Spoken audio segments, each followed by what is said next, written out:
మీరు ఎట్లనైతే ఈడ నుంచి హైదరాబాద్ కి 5 సార్లు పోయిళ్ళు అన్నారు, నేను కూడా నేను పెద్దపల్లి నుంచి ఈడి వరకు అట్లనే వచ్చిన. నిన్న అర్ధరాత్రి చెన్నై నుంచి ఈడికి వచ్చేసరికి నాకు 1 అయింది. అయినా కూడా నేడు ఈ ఉదయం 10 గంటలకు ఎందుకు బయలుదేరినా? ఎందుకంటే బీసీ ఉద్యమం కాబట్టి. మరి నేను అందరం మాట్లాడతాను ఏమని? కాంగ్రెస్ వాళ్ళు మాట్లాడతారు, బీఆర్ఎస్ వాళ్ళు మాట్లాడతారు, సిపిఐ వాళ్ళు మాట్లాడతారు, బీఎస్పీ వాళ్ళు మాట్లాడతారు, బీజేపీ వాళ్ళు మాట్లాడతారు, ఇంకా ఏమైనా పార్టీలు ఉంటే అన్ని పార్టీలు ఒకటే మాట్లాడతారు. ఇక్కడ మేము అందరం అదే పార్టీల నుంచి వచ్చిన వాళ్ళమే, అన్ని పార్టీ వాళ్ళు ఉన్నాం ఇక్కడ. అందరం ఏమని మాట్లాడతాం?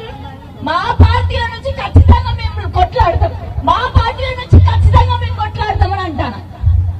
మరి పార్టీలో ఉండే నాయకుల దగ్గర మనం కొట్లాడి సాధించి తెచ్చుకొస్తామని అన్నప్పుడు మరి ఈ సభలు ఎందుకు పెడతాను? ఈ ధర్నాలు ఎందుకు చేస్తాను? ఎందుకు ఈడ కింద ఎండలలో కూర్చుంటాను? ఎందుకు రోడ్డు మీద భోజనం చేస్తాను? ఎందుకంటే మన నాయకుల దగ్గరికి పోయి అయ్యా అయ్యా అయ్యా అని అడిగి మాకు 42% లోకల్ బాడీలో రిజర్వేషన్లు ఇవ్వండి, మాకు కుల జనగణన చేయండి అని అయ్యా అయ్యా అని చెప్పేసి అడగాలని అనుకోలే. మనందరం ఎట్లా అడుగుదామని అనుకున్నాం ఈసారి? మాకి బరాబర్ మా వాట మాకి, లేకపోతే ముందున్న రోజులలో మీ కుర్చీ మీకు ఉండదు. అట్లా అడగడానికి మనం నేడు ఈ సభలు సమావేశాలు.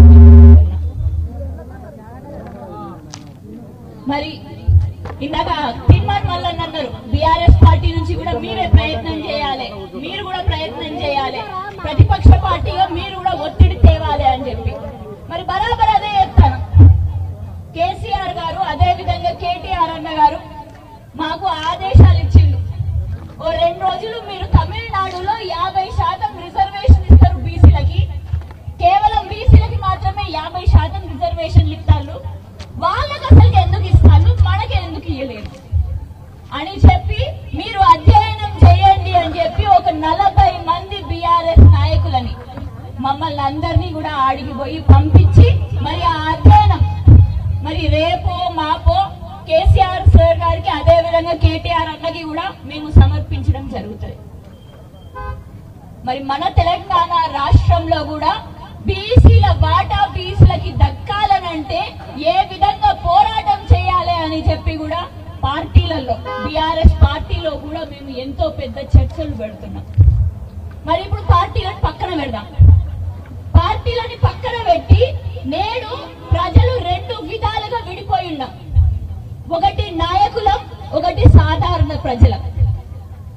నేడు 42% రిజర్వేషన్లు లోకల్ బాడీలో అని అంటే నాయకుల కోసం వర్తిస్తుంది. మరి సాధారణ ప్రజలు మాకేమున్నదయ్యా అని చెప్పేసి దూరం అయిపోతారు. అందుకే ఈ చైతన్య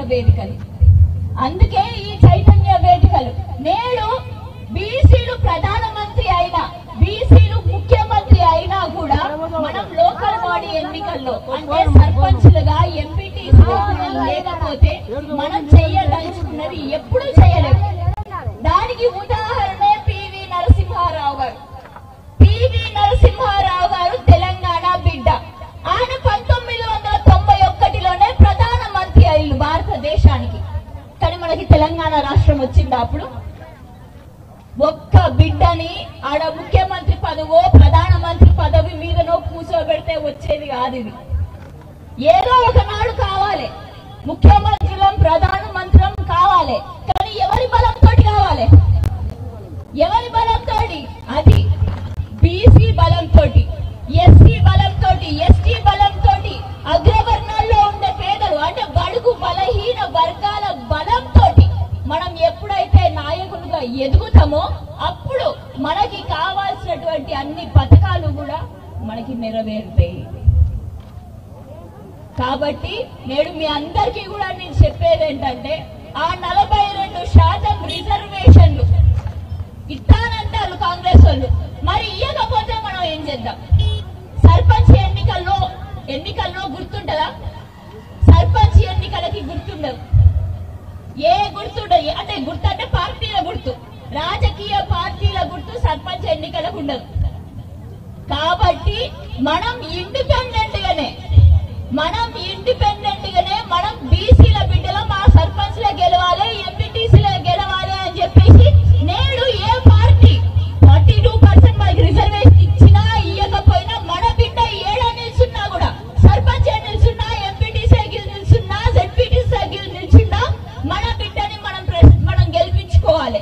గెలిపించుకున్న తర్వాత పోయి మళ్ళా గదే బిడ్డకి మనకి పనులు చేయకపోతే వాత కూడా పెట్టాలి అని చెప్పి ఇక్కడ ఉన్న అమ్మలకి, అక్కలకి అందరికీ కూడా తెలియజేసుకుంటూ మరి ఇంత చక్కటి అవకాశం, ఇంత చక్కటి ధర్నా కార్యక్రమాన్ని ఏర్పాటు చేసినటువంటి కల్వకుర్తి నియోజకవర్గ బీసీ నాయకులకి, అదే విధంగా ఇక్కడ మా అందరికీ కూడా సపోర్ట్ ఇవ్వడానికి, మా అందరికీ కూడా అండగా ఇవ్వడానికి, బీసీల బిడ్డలకి అండగా ఉండడానికి వచ్చినటువంటి ఓసీ